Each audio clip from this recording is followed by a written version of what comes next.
और मैं देवांश वर्मा आप सभी का स्वागत करता हूँ अपने नए ब्लॉग में। और आज का टॉपिक है एसी फिर से, क्योंकि एक वजह है। वो वजह ये है क्योंकि काफ़ी लोगों के सवाल आ रहे थे कि भाई क्रोमा क्यों आप डाइकन के ऊपर या पैनासोनिक पे क्यों इतना प्रेशर दे रहे हो। उन सब बातों को भी कवर करेंगे और काफ़ी दो तीन सवाल हैं लोगों के, वो भी जवाब देंगे। ठीक है, और ले लेते हैं आप सभी के सवाल जवाब और दिखाते हैं। इसके बारे में भी बताऊंगा मैं क्यों मना करता हूँ। मतलब मना करने का रीज़न कुछ है, आपको प्रॉपर तरीके से समझाऊंगा।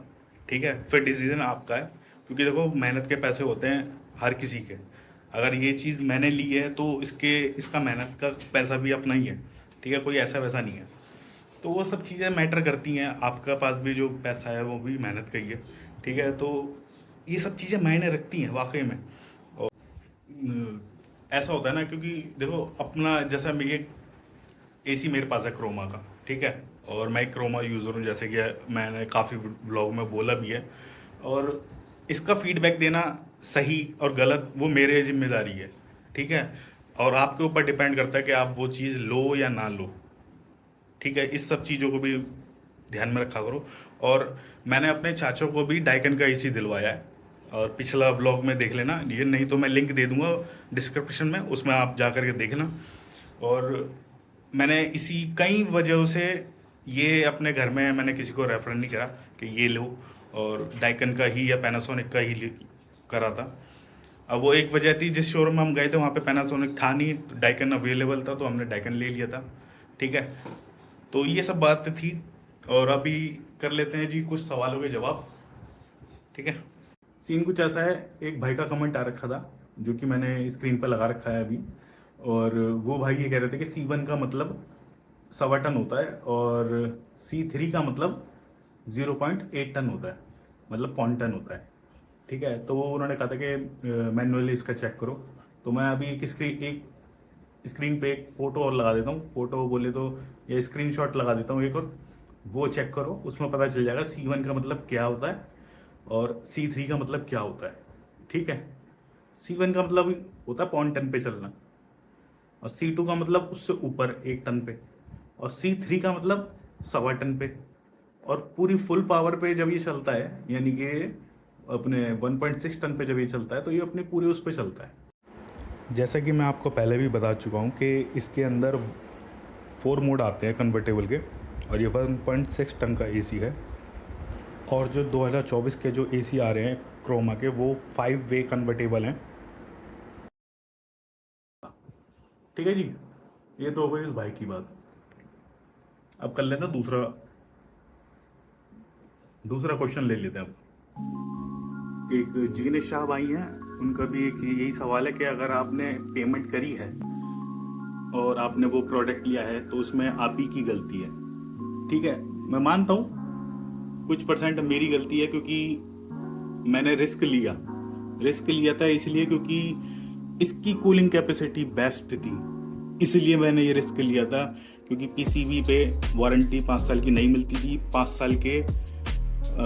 साल की जो वारंटी होती है पीसीबी पे, वो 2023 के इस मॉडल पे अवेलेबल नहीं थी। ये क्रोमा का मेरा एसी है 2023 का।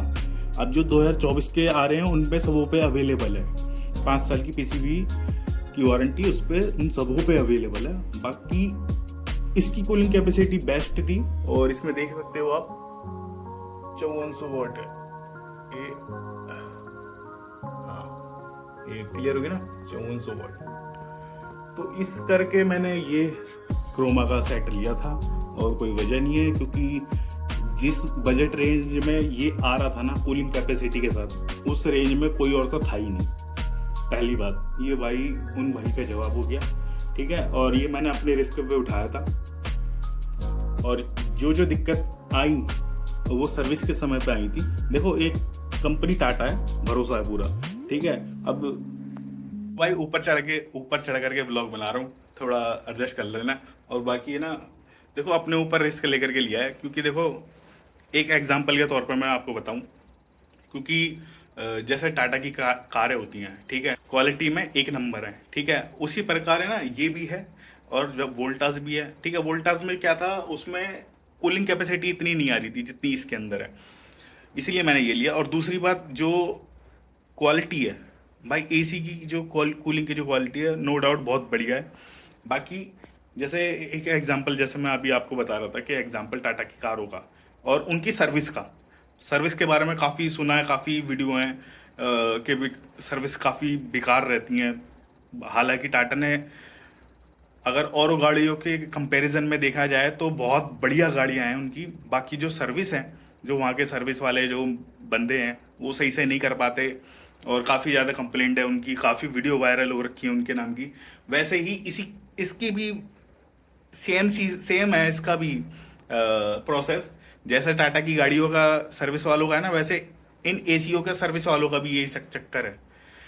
हुआ ये था, हम इसकी सेकंड सर्विस थी, ठीक है, वो वीडियो भी मैंने रिकॉर्ड कर रखी है, कॉल रिकॉर्ड भी कर रखी है उनकी, और बाकी हो सका तो दिखा दूंगा। 6 दिन बाद इसकी सर्विस हुई थी, सेकंड सर्विस, क्योंकि 48 घंटे में सर्विस पूरी होनी होती है। और इन्होंने क्या करा, 48 घंटे के अंदर अंदर इन्होंने एक मैसेज भेज दिया कि जिस पे सर्विस हो गई, और जो सर्विस वाला बंदा था वो मेरा फ़ोन नहीं उठा रहा था। तो मैं पहुंच गया सीधा दरियागंज कोरोमा वालों के पास, सीधे सीधे। तो वहाँ पहुंच करके मुझे पता चला समस्या मेरी नहीं है, वहाँ पे 2-3 बंदे और आए हुए थे, उनकी भी यही समस्या थी कि कूलिंग कर नहीं रहा था। पर मेरी मेरी समस्या वैसी थी कि सर्विस वाली समस्या थी कि सर्विस वाले आ नहीं रहे थे, पर उनकी समस्या कुछ और थी कि कूलिंग ही नहीं कर रही, मतलब उनका एसी जो है कूलिंग ही नहीं कर रहा। तो उस पे वहाँ पे कलेश था हो रखा था बड़ा भयंकर। तो वहाँ पे हम भी पहुँच गए थे। फिर हमने तो उनसे बड़े आराम से प्यार से बात करी थी, तो वो समझ भी गए थे। तो उन्होंने एक दूसरे भाई का नंबर दिया था, और उन भाई ने भी हमें 2 दिन का डिले कर दिया, वो तीसरे दिन आए थे वो। तो यानी कि 6 दिन में इसकी सर्विस हुई थी, और बड़े मुशक्क़त के बाद तब जाके काम हुआ था। और जो दिक्कतें आ रही थी ना, एक तो इसमें इसका फिल्टर जो है पूरा तगड़ा चौक हुआ हुआ था, और धुलाई वुलाई कुछ नहीं हुई हुई थी, क्योंकि फर्स्ट सर्विस में वो धुलाई नहीं करते, बस वैसे हाथ से साफ सफाई कर देते हैं। और आउटडोर में बहुत तगड़ी दिक्कत थी, वो ऊपर ही चल के बताऊंगा क्या दिक्कत थी, ठीक है जी। तो जी जैसा कि आप देख पा रहे हो, ये इस समय चालू है, और दिक्कत ये आई थी उस समय पे, सर्विस के समय पे, कि ये जो रोटरी जहाँ लगी हुई होती है, और ये वाला एरिया इसका, ये पूरा चौक हो रखा था, ठीक है, डस्ट से। और डस्ट की वजह से इसमें, इसके अंदर आ रही थी बहुत ज़्यादा आवाज़, और आवाज़ आने की वजह से हमें हो रही थी दिक्कत, क्योंकि उन दिनों काफ़ी चर्चा भी थी। चर्चा का मतलब ये समझ लो, जैसे नोएडा में एक हादसा भी हो गया था एसी को लेकर के, एसी ब्लास्ट हो गया था वहाँ पे। तो उसकी रिकॉर्डिंग भी, अपने को डर भी था कि कोई दिक्कत परेशानी ना हो जाए, क्योंकि ये आवाज़ बहुत ज़्यादा कर रहा था। अब ये नॉर्मली चल रहा है, क्योंकि इसकी सर्विस हो चुकी है।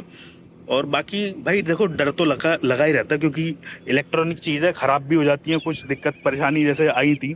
तो भाई ये सब दिक्कत परेशानियाँ आ रही थी, और इसी वजह से ना मैं अब देखो, जो दिक्कत परेशानी आई और वो चीज़ मैं फेस कर रहा हूँ, और उसका सॉल्यूशन भी हो चुका है, पर मैं नहीं चाहता कि आपके साथ हो, ठीक है। इसीलिए ना मैं ये नहीं कहता कि आप यही चीज़ लो, इसके इसके इसके साथ साथ आप अदर ब्रांड भी देख सकते हो, जैसे डाइकन, पैनासोनिक, क्योंकि ये नंबर 1 क्वालिटी है इनकी। और क्वालिटी के हिसाब से मैं बता दूं, इसका जो वेट है ना आउटडोर का, वो करीब 23 किलो है। और जो मैंने अपने चाचा को डाइकन का 1.5 टन का एसी दिलवाया ना, उसका वेट 32 किलो के ऊपर है, उस पर लिखा हुआ होता है, ठीक है। कभी भी आप जाओ तो इस चीज़ का नोटिस करना।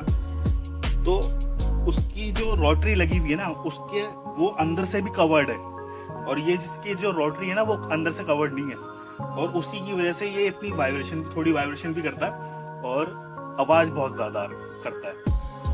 पर अभी तो जो है हम इसे नॉर्मली उस पर चला रहे हैं, तो इतने कोई ज़्यादा आवाज़ वगैरह नहीं है। बाकी डिसीजन आपका है। देखो, 2 पैसे बचाने के चक्कर में ऐसा ना करा करो कि नुकसान ज़्यादा हो जाए, ठीक है। ठीक है, इसमें कॉस्ट कटिंग की वजह